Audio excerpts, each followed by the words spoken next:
Welcome to the Win-Win Evangelism Podcast. My name's Dr. Tina Waldrom. In a nation where fewer people are exposed to the message of Jesus, it's more important than ever for churches and believers to be equipped to share their faith in genuine and culturally relevant ways. I'm the Director of Evangelism in Australia, and for the past 30 plus years, I've been training and equipping churches and believers to share their faith in relevant ways. Each week, this podcast will help you do exactly that. Enjoy the weekly interviews and teachings, and be sure to check out the questions in the show notes. These questions are designed so that you can use them in your church small group or simply by yourself. We're here to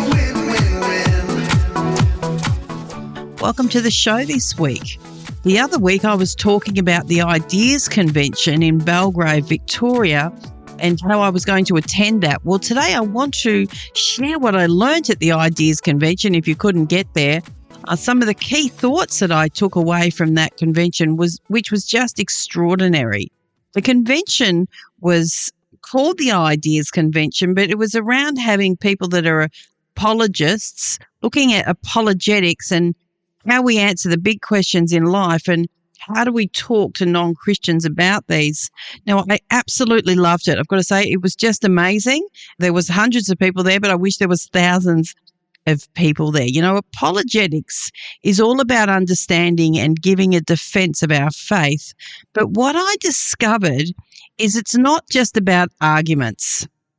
You know, traditionally, apologetics has been defined as the religious discipline of defending religious doctrines through systematic argumentation and discourse. But I've got to say, these people, both men and ladies that were apologists, that were talking at the convention, were definitely not about it being a tool, something that we upskill and become good at being able to defend our faith through having an argument that doesn't help people that don't know Jesus. And so that's what I loved about it, and that's what I want to share with you, what we can take away with it from the apologetic side, and how does that interface with our personal evangelism, sharing our faith every day. You know, if you've ever felt nervous about sharing your faith, worried that you don't have all the answers, or afraid of offending someone, then this episode is definitely for you.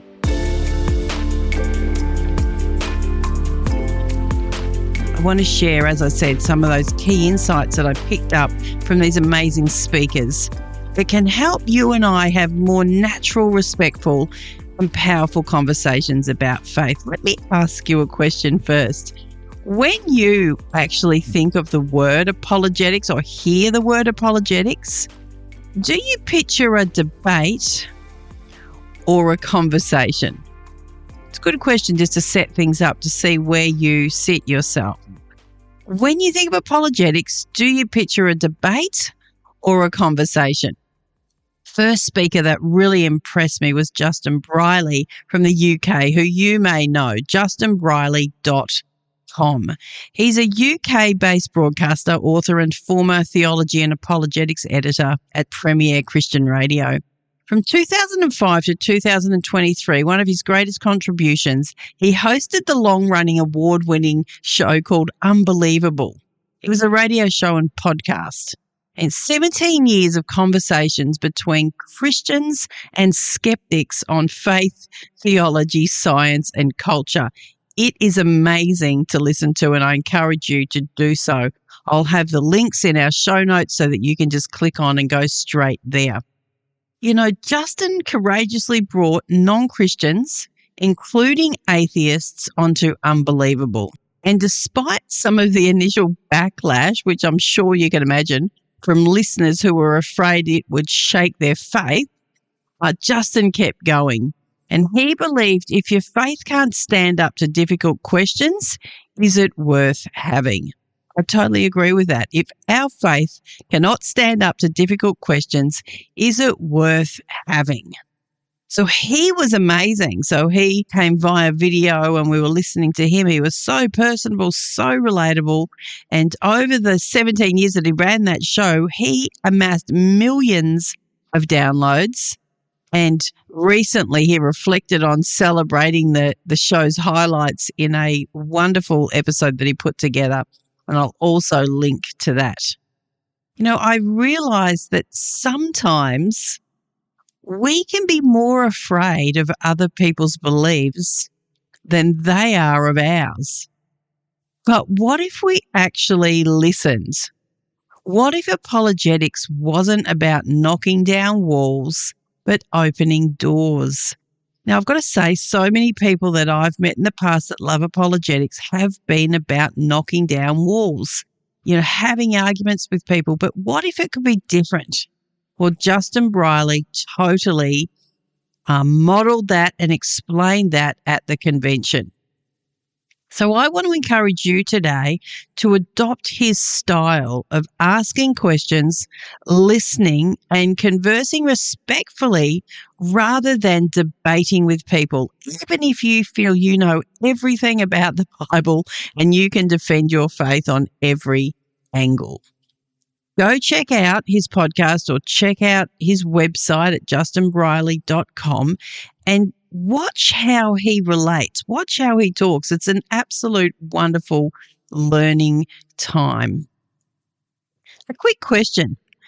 How comfortable are you sharing your faith with someone who disagrees with you? And what might help you feel more at ease? What a great question, right? How comfortable are you sharing your faith with someone who disagrees with you?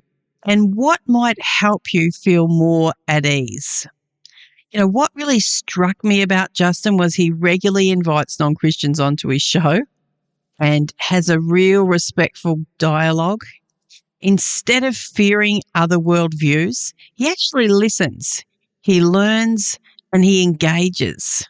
His approach, for me, reframes apologetics, not as a debate to win, but a conversation to grow from.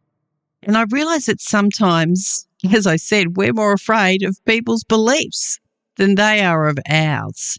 And so we need to actually make it all about listening. In everyday life, apologetics looks like asking questions, being curious, showing respect, and gently sharing why Jesus matters to us. A question, how comfortable are you having faith conversations with someone who disagrees with you? There's the question again. What holds you back? Let me ask you a question. Are you equipped to share your faith? Is your church ready to do the same? Our evangelism training helps both individual believers and church leaders foster a culture of evangelism. It equips everyday Christians to have natural faith conversations and provides pastors with the tools to train their church. With flexible online resources, you can learn at your own pace, anytime, anywhere. Don't leave evangelism to chance. Visit evangelisminaustralia.com to get started.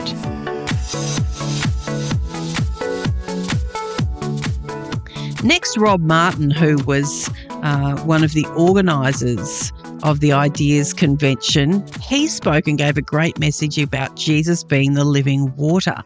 Now, he brought this in such a way, I've heard so many messages on this topic, but he brought it in such a way, and what really struck me is that how thirsty people are.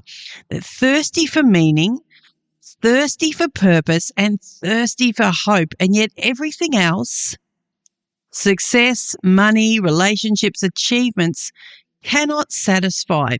Only Jesus offers the living water that truly quenches. It was just a wonderful, wonderful message by Rob at the convention. Made me think about the people I see every day.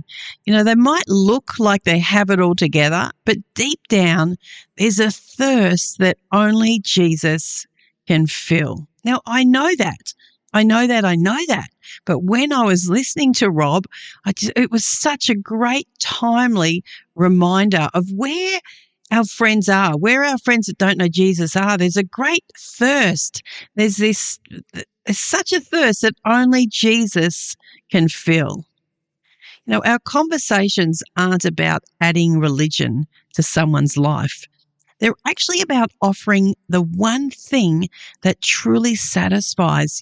Are you convinced of that? I'm totally convinced that when I'm talking about Jesus, he's the one thing. He is the one person that can truly satisfy. When you look at your workplace or your family or your circle of friends, where do you see people's thirst showing up? Oh, great question. Where do you see people's thirst showing up? And while I'm on that, don't forget that every week in our show notes, we have turned this into a discussion for your small group, for your church, for your faith community to use. So you can have a look at those each week, and I hope that they're a blessing to you. Next at the convention, we had a couple of people give testimonies of how they come to know Jesus. Now, these people have been following Jesus for decades now, but their stories were just so extraordinary. Both had incredible capacity to communicate, which I loved. I was hanging off every word. And what happened and what I really saw was that, Jesus reached them, but right before he reached them or they reached out to him, they realized that everything else was empty in their life. They'd come to that own conclusion that they'd gone through things in life, the great heights in life of great jobs and things like that, but at the end it was empty. And that came out over and over. And the testimonies reminded me how powerful it is to share our own story with people. The story cuts through arguments because no one can deny your lived experience, so to speak. And these testimonies were so powerful. In fact, I've invited one of these people to be on our show so that we could learn from her experience of coming to faith, and we can learn the things that what we could do, what we should do, what we shouldn't do when we're reaching out to people that are wanting to explore faith, or not even wanting to, but are just in our world. You don't need a dramatic conversion story. Just be willing to share how Jesus has brought you meaning, how he's brought you hope, or he's brought you peace into your life. Let me say that again. You really don't need to have a dramatic conversion story, but you do need to be willing to share how Jesus has brought meaning, how he's brought hope, how he's brought peace into your life. If someone asked you why you follow Jesus, what's one part of your story that you'd share? Great question. If someone did ask you why you follow Jesus, what's one part of your story you'd share? Maybe they'd ask you why you went to church. Maybe they asked you why you're a Christian. Maybe they didn't say, why did you follow Jesus? But you've got the idea. But when that question is asked, what's one part of your story that you share? Sean McDowell, who is the son of the great Josh McDowell, who's written many books on apologetics, he was one of the speakers. He was amazing. He's a US apologist, professor, author, YouTuber. You've got to go check out his YouTube. He's a very, very good. His stuff is excellent at seanmcdowell.org. And what struck me about Sean was he's deeply knowledgeable, like incredibly knowledgeable, but he doesn't use that to overpower people. Instead, he models this level of patience, this walking with non-believers, asking questions and taking the journey with them. And sometimes we think we need to drop all the right answers, but often what people need most is a listening ear and someone willing to explore the journey with them. The next time you're in a faith conversation, flip the script a little bit. Ask more questions than you answer. Show genuine curiosity about the other person's journey. In your last meaningful conversation, if you can think of it, did you do more talking or did you do more listening? SeanMcDowell.org. Absolutely brilliant to watch an apologist, but thinking about how can this impact the conversations that I have with the world around me that doesn't know Jesus.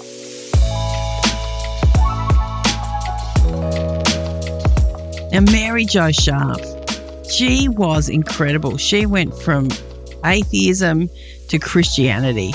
What a powerful story. And she's such a vibrant lady. I just fell in love with her. She's a former atheist and she's now that Christian apologist and author.